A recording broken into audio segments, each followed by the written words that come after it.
Alors, on poursuit la conversation avec Maître Nada Boumefta. Elle est avocate criminaliste. Bonjour, Nada.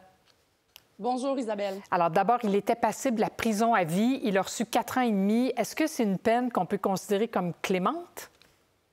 Bien, c'est déjà intéressant, effectivement, Isabelle. Rappelons qu'il a plaidé coupable à l'infraction de conduite dangereuse causant la mort, qui est une des infractions codifiées au sens du Code criminel. Ainsi, il fait face à une sentence qui peut être minimalement non écrite par le Code criminel, donc ça peut être une absolution, comme ça peut être prison à perpétuité. Toutefois, quand c'est à perpétuité, on n'ouvre pas droit à certains types de sentences, mais il n'y a pas de peine minimale applicable. Donc, dans les circonstances et considérant les facteurs atténuants dont l'âge et le plaidoyer de culpabilité de l'individu, ben le juge a décidé de trancher à 4 ans et demi à peu près, sachant que la couronne demandait 5 et la défense 2 ans moins 1 jour, soit pour éviter le pénitencier. Bon, alors c'est ça, on parle des facteurs atténuants, mais on dirait que le dossier combinait toutes les circonstances aggravantes. Il fuyait la police, il roulait à 200 km à l'heure, il a fait plein de manœuvres dangereuses, il a consommé du cannabis, de l'alcool, et en plus, c'était dans une course de rue. Est-ce qu'il y a quelque chose là-dedans qui est plus grave qu'autre chose? C'est une bonne question, Isabelle, surtout quand on met tous ces facteurs aggravants un à sa suite de l'autre, ce qui est effectivement arrivé puisque monsieur, après l'accident, on a pu faire une analyse de sang, il dépassait le double du taux d'alcoolémie. Rappelons qu'il y a des infractions qui sont moindres et incluses dans le Code criminel. Ouais. Donc, il aurait plaidé coupable à l'infraction qui englobe tous ces facteurs aggravants-là et qui devrait normalement tenir compte de ça sur sentence. Donc, oui, cette histoire-là est absolument tragique. Évidemment, il y a eu perte de vie humaine. Alors déjà, ça, en soi, c'est un facteur à considérer, évidemment, mais qui est déjà codifié et dont on tient compte au niveau de l'imposition de sentence. Et ce, peu importe qui est l'individu qui a causé cette mort-là par conduite dangereuse. La conduite dangereuse, toutefois, doit être téméraire et dangereuse. L'individu doit avoir été conscient derrière le volant.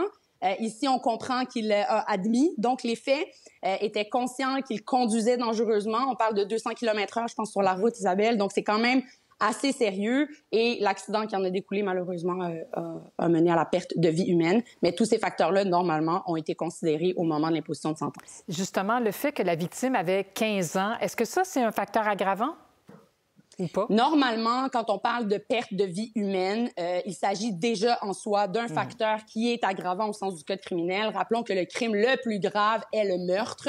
Donc, c'est sûr que quand par des actions jugées illégales comme la conduite dangereuse, ça mène au décès d'un individu, ben c'est déjà en soi quelque chose qui est codifié et qu'on considère comme aggravant. Maintenant, le fait qu'il s'agisse d'un individu mineur, évidemment qu'on considère vulnérable, pourrait être ajouté et pesé dans la balance, mais rappelons aux yeux de tous qu'une vie humaine reste une vie humaine. Donc, qu'elle soit un enfant, un adulte, un quinquagénaire, ben la personne a quand même perdu la vie dans cette histoire-là, dans le cadre, encore une fois, spécifiquement, de l'infraction de conduite dangereuse dont monsieur a plaidé coupable. Nada, je vais vous entendre sur une chose, parce que cette notion-là de course de rue, là, c'est apparu il y a quelques années dans le Code criminel, notamment comme facteur aggravant, sans doute parce que le phénomène était devenu tellement important qu'il fallait le dénoncer, là, un peu comme le car surfing. À un moment donné, quand ça rentre dans le Code criminel, c'est parce qu'on veut parler fort, là.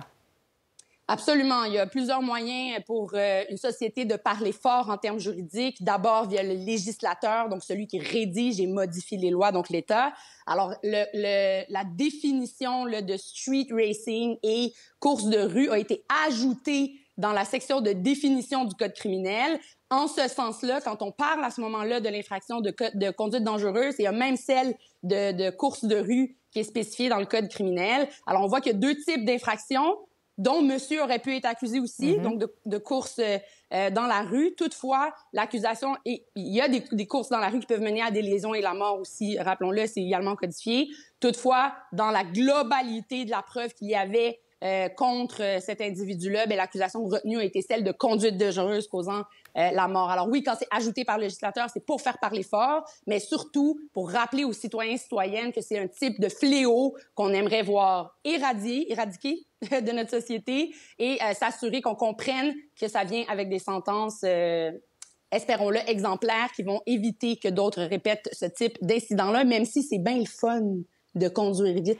Oui, mais c'est ça, c'est le fun. Mais 1, c'est interdit. 2, c'est dangereux. Nada Boumefta, c'est toujours éclairant de vous entendre. Merci. Un plaisir. Au revoir. Au revoir. Pour voir nos émissions en entier, rendez-vous sur la chaîne Ici RDI.